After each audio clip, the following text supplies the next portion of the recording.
Барлықтарыңызға сәлем. Бүгінгі талқылайтын тақырып фармакокинетика екінші бөлім. Бірінші бөлімде біз сіңірілу жайлы талқыладық.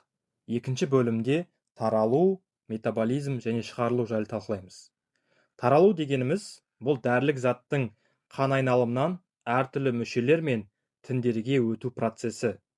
Қан плазмасында айналып жүрген кезде дәрі әдетте байланыспаған бос күйінде немесе альбумин сияқты қан компонентіне байланысқан түрінде болады. Және осы екі түрдің арасында ауысып отырады. Тек байланыспаған түрі ғана басқа тіндерге өте алады. Белгілі бір тінге дәрінің таралуы бірнеше факторларға байланысты. Олар тінге қан ағының жылдамдығы, дәріні байланыстыратын тіндік факторлардың болуы немесе болмауы, және жасушалардың дәріні қабылдау қабілеті. Дәрінің әсерін болжау үшін ұқсас таралу қасиеті бар тіндер мен мүшелер бөліктерге немесе камераларға біріктіріледі. Көбіне қан айналымында қалатын немесе тек нысана мүшеге таралатын дәрілер бір камералы модельмен жақсы сипатталады, ал бірнеше мүше мен тінге таралатын дәрілер екі камералы немесе көп камералы модельдермен түсіндіріледі. Кең таралған модельдердің мысалы ол екі камералы мысал. Орталық камераға қан плазмасы және қанмен жақсы қамтамасыз етілген мүшелер кіреді, таралу жоғары болады.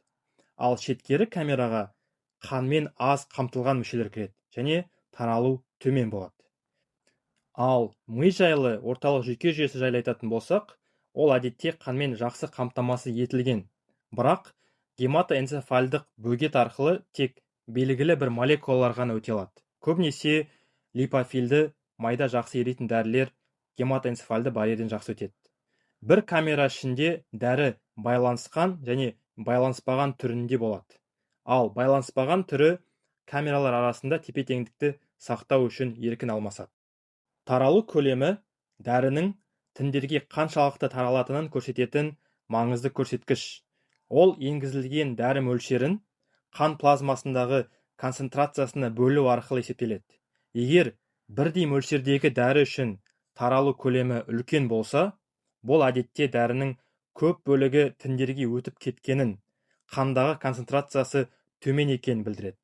Ал таралу көлемі аз болса, дәрі негізінен қанда қалып, тіндерге аз таралғанын көрсетеді. Таралу көлемі дәрінің қанда қаншалықты таралатынын көрсетеді, бірақ қай тіндерге таралғаны туралы ақпарат бермейді. Бірдей таралу көлеміне ие екі дәрі әртүрлі тіндерге таралуы мүмкін. Дәрінің метаболизмі дәріні ағзадан шығаруға ыңғайлы ету үшін оның химиялық құрылымын өзгерту процесі. Нақтырақ айтқанда, дәрі суда жақсы еритін түрге айналып, зәрмен немесе өтпен шығарылуы жеңілдейді. Дәрілердің көп бөлігі бүйрек арқылы шығарылады. Жас ұлғайған сайын немесе бүйрек ауруларында дәрінің бүйрекпен шығарылуы баяулайды. Дәрі метаболизмінің негізгі орны бауыр. Метаболизм әдетте екі фазадан тұрады. Бірінші фаза синтетикалық емес фаза. Бұл фазада тотығу, тотықсыздану, гидролиз реакциялары жүреді. Екінші фаза синтетикалық фаза. Бұл фазада дәріге глюкурон қышқылы, сульфат, глицин сияқты ішкі заттарды қосу, конъюгация реакциясы жүреді. Кейбір дәрілер тек бір фазадан ғана өтеді. Бұл реакцияларды катализдейтін көптеген бауыр ферменттері бар. Бірақ олардың ішіндегі ең маңыздысы цитохром P450. Көбінесе бірінші фазада осы фермент арқылы көптеген дәрілер метаболизмге ұшырайды. Көптеген дәрілер терапиялық мөлшерде қолданылғанда бірінші ретті кинетикамен метаболизленеді. Яғни метаболизм жылдамдығы ағзадағы дәрі мөлшеріне тура пропорционал. Басқаша айтқанда, белгілі бір уақыт аралығында дәрінің тұрақты үлесі ыдырайды. Мысалы, егер дәрінің мөлшері 1000 мг-нан 500 мг-ға дейін азаюға 2 сағат қажет болса, қалған 500 мг-нан 250 мг-ға азаю үшін де тағы 2 сағат қажет болады. Бұл уақыт аралығы дәрінің жартылай шығарылу уақыты деп аталады. Бірақ дәрі концентрациясы өте жоғары болғанда, барлық ферменттер толық жұмыс істегендіктен метаболизм жылдамдығы концентрацияға тәуелсіз болып қалады. Мұндайда нөлінші реттік кинетика байқалады.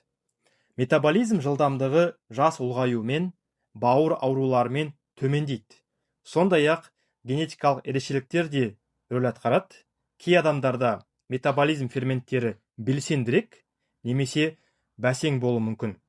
Сонымен қатар, кейбір дәрілер мен шөптік қоспалар цитохром P450 белсенділігін арттыруы немесе тежеуі мүмкін. Бұл метаболизм жылдамдығын өзгертіп, дәрі концентрациясының тым жоғарылауына немесе тым төмендеуіне әкеледі. Егер дәрі концентрациясы тым жоғарыласа, улану қаупі артады, тым төмендесе, онда дәрінің әсері болмайды. Ауыз арқылы қабылданатын дәрілер үшін метаболизм қанға жетпей тұрып, ішекте сіңгеннен кейін бірден басталады. Өйткені ішектен сіңген дәрі қақпа венасы портальды жүйе арқылы тікелей бауырға жеткізіледі. Бұл процесс алғашқы өту метаболизмі деп аталады. Және ол жүйелік қан айналымға жететін белсенді дәрі мөлшерін азайтады. Кейбір дәрілер керісінше осы процесті пайдалану үшін арнайы дәрі түрінде жасалады. Яғни белсенді емес түрінде беріліп, бауырда метаболизмнен кейін ғана белсенді түрге айналады. Осымен лекция аяқталды. Назарларыңызға рахмет.